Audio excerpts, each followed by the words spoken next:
क्या है आध्यात्म? दर्शन, चिंतन धारा, विद्या या संस्कृति की परंपरागत विरासत। आध्यात्म दर्शन यानी जीवन का शाश्वत सत्य। मानव जीवन से जुड़े शाश्वत सत्यों को जानिए और समझिए उपासक डॉक्टर सोहन राज तातेड़ से हमारे खास कार्यक्रम आत्मविज्ञान में। आत्मविज्ञान यानी सही दृष्टि, सही सोच। भाइयों और बहनों, मातृशक्ति को नमन। आत्मविज्ञान कार्यक्रम जो कि चैनल 24+ न्यूज का एक विशेष कार्यक्रम है, उस कार्यक्रम में आप सभी का हार्दिक स्वागत है, अभिनंदन है, सत्कार है। हम आत्मविज्ञान साइंस ऑफ द सोल कार्यक्रम के अंतर्गत राइट विजन, राइट थिंकिंग, सही दृष्टि, सही सोच के अंतर्गत आपको जीवन के सूत्र बताते हैं, आपके जीवन को सुखी बनाते हैं। ये कोई मंत्र नहीं, ये कोई तंत्र नहीं, ये कोई जादू नहीं, ये कोई टोना नहीं, ये तो सृष्टि के शाश्वत नियमों को बताते हैं। कोई धर्म की बात नहीं करते हैं, कोई शिष्य गुरु की बात नहीं करते हैं, किसी परंपरा की बात नहीं करते हैं और किसी भी कर्म कांड की बात नहीं करते हैं। हम तो आपको कुदरत का कानून बताते हैं, जो साइंस ऑफ द सोल बताते हैं कि आखिर हमारा अल्टीमेट ट्रूथ क्या है, हमें किस रास्ते पर जाना चाहिए और वो रास्ता राजपथ हो।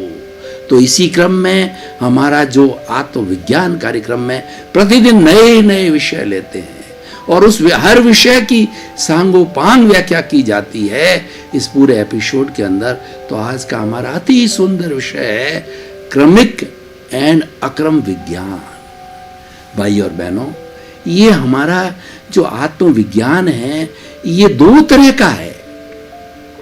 एक तो क्रमिक आत्मविज्ञान, क्रमिक का अर्थ होता है स्टेप बाय स्टेप, और इसके अंदर आत्मविज्ञान का अर्थ है कि आत्मा का शोधन करना। आत्मा के साथ में जो मोह है, क्रोध है, अहंकार है, माया है, लोभ है, 18 तरह के दोष जुड़े हुए हैं। आत्मा के साथ जो कर्म शरीर है, कॉजल बॉडी है, जो हमारा लिंग शरीर है, उसके शुद्धिकरण की प्रक्रिया में 14 स्टेजेस बताएगी। जो 14 गुणस्थान होते हैं, पहले गुणस्थान से, दूसरे से, तीसरे से धीरे धीरे 14वें गुणस्थान पर जाकर के और हमारा ये जीव है संपूर्ण कर्मों का क्षय करके मुक्ति को प्राप्त करता है। ये क्रमिक आत्मविज्ञान है। ये अनादि अनंत काल से चला आ रहा है और यही लंबा समय तक चलता है, लेकिन इसकी प्रक्रिया बहुत लंबी है, इसीलिए इसका नाम जो है क्रमिक विज्ञान है। मैं आपको एक दूसरे विज्ञान की बात करता हूं, उसका नाम है अक्रम विज्ञान। अक्रम का अर्थ है इसका क्रम नहीं, ये शॉर्टकट है, ये लिफ्ट है, ये फ्लाइट है, और ये लॉन्ग जंप है, और ये छलांग है। किस तरीके से और ये क्यों आया? इसका पीरियड माना जाता है बहुत थोड़ा होता है, 250 वर्षों का पीरियड ही होता है, और ये कई लाख वर्षों के बाद में आता है। अभी अक्रम विज्ञान जो दिया गया वो दादा भगवान को, जो 1958 के अंदर जो है सूरत के 3रे नंबर प्लेटफॉर्म के ऊपर जब वो विराजमान थे, तो उस समय के अंदर घंटे 2 घंटे के अंदर पूरा ज्ञान हुआ। वो अक्रम विज्ञान था, पूरी सृष्टि का ज्ञान हुआ, और मैं कौन हूँ इसका ज्ञान हुआ। इस सृष्टि को कौन चलाता है, इस जगत का नियंता कौन है, और भेद विज्ञान पैदा हुआ। मैं अलग, उनको साक्षात दिखने लग गया कि मैं अलग हूँ, और ये जो मेरा जो अमूल जी भाई अंबालाल जो है पटेल नाम के जो है दादा भगवान हैं, जो कि कॉन्ट्रैक्टर थे, उनको ये हुआ वो अलग है। और जब ये उदय हुआ तो उनके भीतर में दादा भगवान प्रकट हुए, और वो स्वयं कहते हैं कि ये जो मेरा शरीर का जो है अमूल जी भाई अंबालाल पटेल जो है, ये जो शरीर है वह दादा भगवान नहीं है। दादा भगवान इसके भीतर विराजमान शुद्ध आत्मा भगवान है, और परमात्मा बनने वाली भगवान है, वो इसके भीतर विराज। मैं स्वयं उसको प्रणाम करता हूँ। ये अक्रम विज्ञान है। और अक्रम विज्ञान का एक पूरी फिलॉसफी है, उसका पूरा आचार संहिता है, पूरा उसका ज्ञान मीमांसा है, पूरा उनका दर्शन है। और पूरा दर्शन जो है बहुत ही सुंदर दर्शन है, परंतु ये शॉर्टकट है, ये सीधा चीरा फाड़ा करके और जो भेद विज्ञान को पैदा करते हैं कि हमारे शरीर को अलग कर देते हैं, आत्मा को अलग कर देते हैं, और अलग करके हमारे अगला जो कर्म बंधन है वो उस कर्म बंधन का जो है रोक लगा देते हैं, हमारे राग द्वेष को समाप्त कर देते हैं अपने ज्ञान के माध्यम से। और हम हर क्षण जो है अपने भीतर शुद्ध आत्मा जो विराजमान है उसके दर्शन करते रहते हैं, और बहुत से जो 5 आज्ञा 5 सूत्र है उनका पालन करते हैं। उसमें पूरी सृष्टि का जो सूत्र आ गया, पूरे जैन धर्म के जो 32 आगम का सार आ गया, और वो इतना सरल है कि कोई भी व्यक्ति पालन कर सकता है। मैं इसकी पूर्व पृष्ठभूमि में जानना चाहता हूँ कि ये कैसे पैदा हुआ। दादा भगवान का जो है वो भगवान ऋषभ थे, उन ऋषभ के 100 पुत्र थे, 99 पुत्रों ने तो दीक्षा ले ली, 2 बहनों ने दीक्षा ले ली। भरत चक्रवर्ती था, वो राजकाज चलाता था। भगवान ऋषभ जो है प्रथम तीर्थंकर हुए जैन धर्म के, तो उन्होंने जो है भगवान अपने ऋषभ के पास में उनके जो भरत चक्रवर्ती जो संचालन कर रहे थे राज्य काज का, उनको निवेदन किया कि आप 99 भाइयों को तो क्रमिक जो है आपने आत्मविज्ञान दे दिया है, वो धीरे धीरे मुक्ति की ओर जाएंगे, मेरा क्या होगा, मैं तो नारकी में सड़ता रहूंगा। उन्होंने कहा नहीं, तेरा भी मैं कल्याण कर रहा हूं, तू ये सारा काम करते करते राजकाज चलाते चलाते तुझे एक ऐसा ज्ञान दे रहा हूं जिसका नाम अक्रम विज्ञान है, वो छलांग लगाएगा।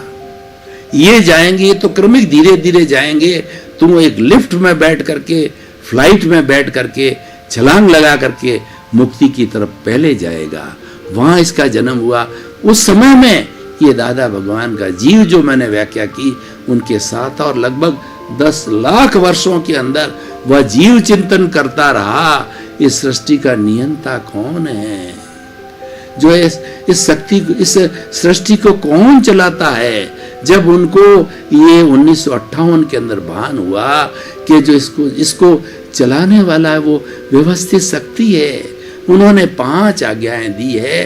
पहली आज्ञा है रिलेटिव, ये हमारा शरीर 84 लाख जीवा योनि प्राणियों का शरीर सब जो है ये तो हार्ड मास का पुतला है, ये पैकिंग है, इसको रिलेटिव जानो, इसमें लुप्त मत हो, न तो किसी रूप में लुप्त हो, न स्वयं शरीर के अंदर लुप्त हो, और ये तो गंदगी से भरा हुआ जो है पुतला है, ये रिलेटिव है। और ये रिलेटिव क्यों मिलता है कि व्यक्ति ने पूर्व जन्म के अंदर कैसे कर्म किए हैं, उस कर्मों के भुगतान के लिए ये मन वचन काया रूपी जो है पिंजरा मिलता है, ये जो है पुतला मिलता है, ये शरीर मिलता है, और उससे हम अपने कर्म जो है खपाते हैं, ये रिलेटिव। लेकिन हर वक्त चिंतन करो कि रियल दृष्टि से मैं शुद्ध आत्मा हूं और 84 लाख जीवायोनि प्राणियों के भीतर विराजमान शुद्ध आत्मा भगवान को निर्दोष दृष्टि से दर्शन कर उनको नमन करता हूं। इसका अर्थ ये हुआ कि पूरी सृष्टि वीतराग है, पूरी 84 लाख जीवायोनि वीतराग है, और हर प्राणी अकर्ता है, और तुम स्वयं भी मानो कि मैं अकर्ता हूं, और उसके अंदर वही अंश है परमात्मा का शुद्ध आत्मा, चाहे कीड़ा हो, मकोड़ा हो, चाहे गाय हो, चाहे भैंस हो, चाहे जो है राजा राम हो, चाहे कृष्ण हो, चाहे महावीर हो, चाहे 24 तीर्थंकर हो, सब में शुद्ध आत्मा एक जैसा है, और सब में वो अनंत ज्ञान वाला है, अनंत दर्शन वाला है, अनंत शक्ति वाला है, अनंत सुख का धाम है, वो ब्लिश वाला है, कोई फेर फार नहीं है। ये जो फेर फार विविधता हमको दुनिया में दिखाई देती है, हर एक व्यक्ति के कर्म अलग अलग है, वो कर्म कैसे अर्जन करता है, वो कॉज कैसे डालता है, उस कॉज का जब इफेक्ट आता है उसके अनुरूप ये शरीर मिलता है, और शरीर जो है ये कर्मों के भुगतान के लिए मिला है। तो ये दूसरी आज्ञा हो गई। तीसरी आज्ञा है कि जगत नियंता व्यवस्थित शक्ति है, ये जो सारी दुनिया का संचालन होता है, जिसको हम कॉस्मॉस कहते हैं, ब्रह्मांड कहते हैं, सृष्टि कहते हैं, उसमें मुख्य 6 तत्व है। उसकी अभी व्याख्या नहीं करूंगा, एक पूरा टॉपिक है। 6 तत्वों में मोशन है, 6 तत्वों के अंदर जो है हमारा गति सहायक है, स्थिति सहायक रेस्ट है, और दूसरा जीव है एनिमेट, और दूसरा अजीव है जिसको हम पुद्गल कहते हैं, जड़ कहते हैं, एनिमेट है 4, और 5वां काल है, टाइम है, और 6ठा जो है ये आकाश है जिसको हम स्पेस कहते हैं। ये 6 द्रव्यों के समवाय को सृष्टि कहते हैं, और इस सृष्टि को चलाने वाली जो कुदरत है उसको कहा जाता है साइंटिफिक सर्कमस्टेंशियल एविडेंसेस, व्यवस्थित शक्ति। इन सब को 84 लाख जीवा योनि को चलाती है, सृष्टि को चलाती है, वही करता है। इसलिए अपने आप को कर्ता मत मानो, तुम्हारे में कर्ता बनने की योग्यता नहीं है, और तुम जो कर्ता भाव रखते हो ये कर्ता भाव रॉन्ग बिलीफ है, ये मिथ्यात्व है। ज्ञान देते ही जो है, अक्रम विज्ञान का ज्ञान मिलते ही जो है आपका कर्ता भाव समाप्त हो जाता है। आज में एक भेद रेखा खींच जाती है कि तुम तो शुद्ध आत्मा हो और ये शरीर अलग है, शुद्ध आत्मा अलग है। हर एक जीव के अंदर इसी तरह का जो है, जो शरीर है वो रिलेटिव है। तुम्हारा शरीर रिलेटिव है, तुम रियल के अंदर शुद्ध आत्मा हो, तुम जानने वाले हो, देखने वाले हो, और ये शरीर है, ये करने वाला है, ये भोगने वाला है, ये जानने वाला देखने वाला नहीं है। जानने वाला देखने वाला तुम शुद्ध आत्मा अलग हो, तुम अपने आप को अलग मानो। ये शरीर है, पड़ोसी है, और मेरी जो शरीर मानो कि शुद्ध आत्मा का जो निवास है, ये जो हमारी पिनियल ग्रंथि है उसके अंदर निवास को मानो रूपक रूप में, और वहीं पर निवास करो, और इस पुद्गल को देखते रहो, इस पुतले को देखते रहो। मान लीजिए कि हमारा जो तेजस केंद्र है, हमारा प्राण केंद्र है, ये पड़ोसी का केंद्र है, वहां पर मेरा ये शरीर है। सोहन राज रूपी पुतले का शरीर जो है, उसके मन वचन काया क्या करते हैं, उसकी बुद्धि कहाँ जाती है। तो मेरी जो मेरी शुद्ध आत्मा है यहाँ बैठी बैठी उसको देखती है। उस गति, उस पुद्गल को देखना है। भगवान महावीर की 12.5 वर्ष की जो साधना थी, वो स्वयं अपने पुद्गल को देखते थे, अपने परमाणु को देखते थे, सृष्टि के परमाणु को नहीं देख करके अपने परमाणु को देखते थे कि मेरे मन वचन काया क्या कर रहे हैं। अलग रह करके, अपनी आत्मा को अलग करके, अपनी आत्मा को शुद्ध रूप में अलग करके, और वो देखते रहते थे। इस देखने से जो है उनको जो है जितना भी हम उसके भीतर जो अशुद्धि थी, कर्म शरीर का था, वो शुद्ध होने लग गया। तो इसीलिए जब हम ज्ञाता दृष्टा भाव में रहते हैं, हम राग द्वेष से मुक्त होकर के वीतराग स्थिति में रहते हैं, तो कर्म शरीर हिलने लगता है, और कर्म शिथिल होते हैं, और शिथिल होकर के वो झड़ने लगते हैं, जिसको निर्जरा कहा जाता है। और ज्ञाता दृष्टा की स्थिति में रहने से जो कर्मों का द्वार है वो बंद हो जाता है। ज्ञान मिलते ही आश्रव बंद हो जाता है, और ये जो है हमारा कर्म जो है वो झरना ही बाकी रहता है, जिसको डिस्चार्ज कर्म बोला जाता है, वो डिस्चार्ज होता रहता है। और ज्ञाता दृष्टा भाव और ये 5 आज्ञाएं जहाँ प्रज्ञा जिसको नियंत्रित करती है, उन सब का जो विभाग है वह संवर कहलाता है। संवर का अर्थ होता है कि आने वाले कर्म बंद हो गए, और अब जो पुराने कर्म हैं, नए का बंधन नहीं होगा, वो संवर की स्थिति है। और वो सारा डिस्चार्ज बाकी है, वो बर्फ की शिला की तरह पिघलता रहेगा, और पिघलते पिघलते एक समय ऐसा आएगा कि नया बंध नहीं है, और जो जितना पूर्ण जब पिघल गया, गल गया, तो आत्मा सिद्ध, बुद्ध और मुक्त बन जाएगी। तो पहला रियल रिलेटिव, दूसरा रियल, तीसरा व्यवस्थित जगत नियंता व्यवस्थित शक्ति, चौथा भी आचार संहिता है। ये सारा जो है आचार मीमांसा है कि आखिर जो हमारा डिस्चार्ज चल रहा है, उस डिस्चार्ज को कैसे खपावें, उसके लिए दिया गया है कि फाइलों का संभावपूर्वक निपटारा करना। फाइल को इंडिकेशन दिया गया है, पहला ही शरीर, ये फाइल, उसके बाद में साथ में रहने वाली पत्नी दूसरी फाइल, बेटा तीसरी फाइल, बेटे की बहू चौथी फाइल, इस तरीके से दूध वाला फाइल है, और हमारा सर्वेंट, ये फाइलें हैं। और ये हमारे संपर्क में आएगी, क्योंकि हमारा हिसाब बाकी है। तो ये आएगी, कोई सुख देगी, कोई दुख देगी। मतलब तुम व्यवहार जगत में रहते हुए अपना शुद्धिकरण करो, उसके लिए फाइलों का संभावपूर्वक निपटारा करो। ये मानो कि ये फाइल मुझे सुख क्यों दे रही है, पूर्व जन्म का हिसाब है। दुख क्यों दे रही है, पूर्व जन्म का हिसाब है।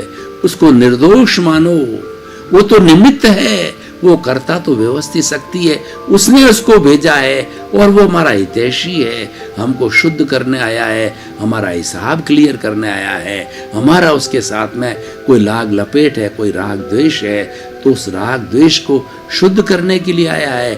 उसका कृतज्ञता मानो कि वो निमित्त मुझे शुद्ध करने के लिए आया है, क्योंकि वो तो आएगा, वो तो आपका हिसाब है, और जिसके साथ हिसाब नहीं है कोई नहीं आएगा। 4 5वां एक शुद्ध आत्मा खाते में, शुद्ध आत्मा के वही खाते में जो है रकम जमा करने का अर्थ ये हो गया, 5 आज्ञा क्या पालन करो। पहली आज्ञा रिलेटिव, दूसरा आज्ञा रियल, तीसरा कर्ता व्यवस्थित शक्ति, चौथा फाइलों का संभावपूर्ण निपटारा करना, और 5वां 5 आज्ञा में रह करके आत्मा के खाते को ज्यादा से ज्यादा बढ़ाना। प्रज्ञा का जो भाव शक्ति आत्मा की रिप्रेजेंटेटिव है, आत्मा का जो ज्ञाता दृष्टा भाव है उसको ज्यादा बढ़ाना, और जो है शुद्ध रूप के अंदर रहना, भेद विज्ञान में रहना। मैं अलग हूँ, शरीर अलग है, मैं करता नहीं हूँ, फाइलों का संभावपूर्ण निपटारा करो। इस तरीके से ये 5 आज्ञा से जो अक्रम विज्ञान बना है, और जो लोग इसका ज्ञान लेते वो महात्मा कहलाते हैं। और ऐसा कहा जाता है कि इस 250 वर्षों के कार्यकाल में जो अत्यंत पुण्यशाली जीव होंगे उन्हीं को अक्रम विज्ञान मिलेगा। ये अक्रम आत्मविज्ञान हर एक के लिए नहीं है। पुण्यशाली जीव जिन्होंने की पूर्व जन्म के अंदर इस तरीके के भाव बनाए हैं उनको ही मिलेगा, और वो जी रहे हैं। इनको लाखों लाखों जो है महात्मा लोग इसकी भजना कर रहे हैं, इनका पालन कर रहे हैं। बड़ी सीधी सीधी बात है, और इसके अंदर सामायिक आलोचना, प्रतिक्रमण, प्रत्याखार, ये जो है ये आचार मीमांसा है कि शुद्धिकरण कैसे करें। शुद्धिकरण करने की प्रक्रिया बहुत सरल, और हर व्यक्ति कर सकता है सरल भाषा में, क्योंकि अक्रम विज्ञान अनुभव से जुड़ा हुआ है। कोई किताबी ज्ञान नहीं है, किसी शास्त्र में नहीं, भीतर से क्या आता है उसका अभ्यास करो। ज्ञान मिलते ही प्रतीति बैठाती जाती, 100% प्रतीति हो जाती है कि मैं तो आत्मा हूँ, शरीर अलग है, शरीर रिलेटिव है, मैं तो रियल हूँ। और उस प्रतीति के साथ साथ में आपका लक्ष्य बन जाता है, जागृति बन जाती है।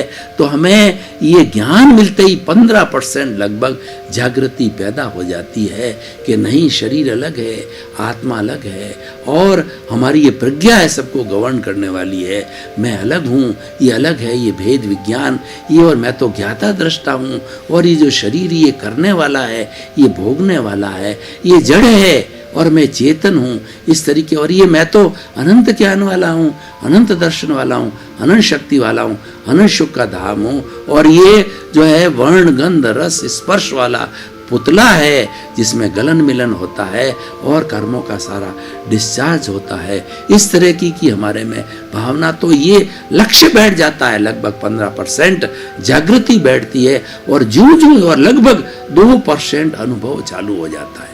अब अक्रम विज्ञान में ज्ञान लेने के बाद में क्या होता है कि 15% की जागृति, प्रतीति 100% है, हर क्षण रहेगी। चाहे हम दुनिया के खाते में भी चले जाएंगे, कोई भी हमारा सांसारिक व्यवहार जगत का कार्य करेंगे, प्रतीति 100% रहेगी कि मैं अलग हूँ, शरीर अलग है। और भूल भी जाएंगे तो हम सामायिक आलोचना, प्रतिक्रमण, प्रत्याख्यान करने लग जाएंगे, और ये जो 2% अनुभव को धीरे धीरे धीरे धीरे धीरे धीरे बढ़ाते बढ़ाते, जागृति को रखते रखते, ज्ञाता दृष्टा भाव को रखते हुए जब 100% की अवस्था में आ जाएगा, तब केवल ज्ञान की प्राप्ति होती है। और केवल ज्ञान होने के बाद में आत्मा जो सब कर्मों से मुक्त होकर के और सिद्ध बुद्ध मुक्त बन जाती है, परमात्मा बन जाती है। तो मैं आचार संहिता के बारे में बता रहा था। सामायिक आलोचना, प्रतिक्रमण, प्रत्याख्यान का जो है हमारे अक्रम विज्ञान के अंदर क्या अर्थ है? सामायिक अर्थ होता है समता भाव। आप भीतर जा करके ये चिंतन करोगी 84 लाख जो जीवा योनि के साथ में मैंने 18 तरह के जो दोष होते हैं, प्रणाति परम वर्षावाद, दत्ता दान, मैथुन, परिग्रह, क्रोध, मान, माया, लोभ, राग, द्वेष, कलह, अभ्याख्यान, गति, अभ्याख्यान, इस तरीके से 18 पाप के वशीभूत होकर के मैंने प्राणियों को किन किन को दुख दिया, प्रत्यक्ष रूप से और अप्रत्यक्ष रूप से। अप्रत्यक्ष रूप से कैसे कि अक्रम विज्ञान में आत्मा को अव्ययवाद का है, किसी आत्मा को अप्रत्यक्ष तो आप नहीं जानते, उस अव्ययवाद आत्मा को आह्वान करो, 84 लाख जीवा योनि प्राणियों को आह्वान करो। अव्ययवाद आत्मा वो होती है कि हमारी भी आत्मा शुद्ध है, वो किसी को दुख नहीं देती। सामने वाले किसी प्राणी की आत्मा जिसे हमारा हिसाब बाकी है वो भी अव्ययवाद दुख नहीं देती है, हमारी बात तुरंत वहां तक पहुंच जाती है। हमें किसी तार को जोड़ने की बस प्रत्याख्यान करते रहो। आलोचना का मतलब कि ये जो मैंने दोष किए हैं उनको स्वीकार करो। प्रतिक्रमण का अर्थ होता है धो, जैसे डिटर्जेंट पाउडर लगा करके कैसा भी दाग लगा हुआ कपड़े को हम धो देते हैं, तो बार बार क्षमा याचना करो।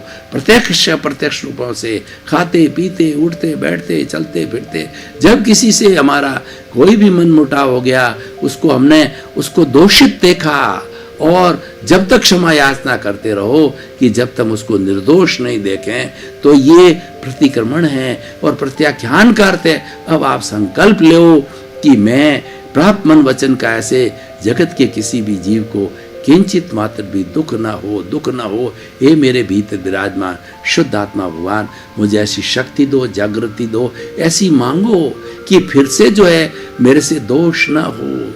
मैं दोष नहीं करना चाहता हूं। संकल्प लो भीतर ज्ञाता दृष्टा विराजमान शुद्ध आत्मा भगवान से, तो उससे जो है हमारा ये आत्मा धीरे धीरे शुद्ध होता रहेगा। और मैं एक हमारे ये जो 3 आत्माएं हैं उनकी स्टेजेस बताना चाहता हूं। अक्रम विज्ञान में आत्मा के 3 स्तर, आत्मा वही है लेकिन उसके 3 स्तर बताए हैं। पहले तो एक जीवात्मा होती है। जीवात्मा क्या करती है? 5 इंद्रिय सुख में रहती है। मैं और मेरा घर, मेरा परिवार, मैं मेरा बेटा, मेरा धन, मेरा दौलत, मेरा पद, मेरा प्रतिष्ठा, मेरा सुख, मेरा चैन, मेरा आनंद, ये जीवात्मा कहलाती है। आत्मा वही है लेकिन उसका स्तर जीवात्मा का है। उसके बाद में जिसने ज्ञान ले लिया होता है वो जीवात्मा से आकर के अंतरात्मा की स्टेज में आ जाता है। अंतरात्मा की क्या स्टेज है कि मैं तो शुद्ध आत्मा हूँ, मैं तो ज्ञाता हूँ, मैं तो दृष्टा हूँ, मैं तो जानने वाला हूँ, मैं तो देखने वाला हूँ। ये जो मेरा शरीर है ये अलग है, ये तो सोहन राज नाम का पुतला है और ये अलग है, ये करने वाला है, ये भोगने वाला है, सारा डिस्चार्ज इसी में होता है, इसी ने कॉज डाले, ये इफेक्ट भुगत रहा है। तो इस तरीका ये अंतरात्मा का ज्ञान हो जाता है, दोनों भेद विज्ञान हो जाता है, वह अंतरात्मा कहलाता है। और ज्यों-ज्यों ये प्रतीति बैठती अंतरात्मा की, लक्ष्य बनता है, और ज्यों-ज्यों लक्ष्य बन के अनुभव धीरे धीरे धीरे बार बार 5 आज्ञा ही मोक्ष है, 5 आज्ञा ही भगवान राम है, 5 आज्ञा ही भगवान कृष्ण है, 5 आज्ञा ही ऋषभ है, 5 आज्ञा ही 24 तीर्थंकर है, 5 आज्ञा ही 33 करोड़ देवी देवता, कुछ भी कहिए जो आपकी मान्य है, 5 आज्ञा मुख्य है। ये मानते रहेंगे तो हमारा लक्ष्य जो है वो जागृति बढ़ती जाएगी। 24 आवर्स 5 आज्ञा में रहोगे तो निश्चित बताया जाता है। भाई और बहनों, आपका बहुत बहुत धन्यवाद। आप जो है वो साइंस ऑफ सोल, आत्मविज्ञान को देख रहे हैं और खुलासा पा रहे हैं।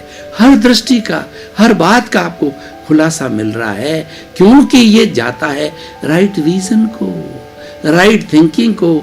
तो आपको अल्टीमेट ट्रुथ मिलेगा, कुदरत का कानून मिलेगा, सनातन सत्य मिलेगा।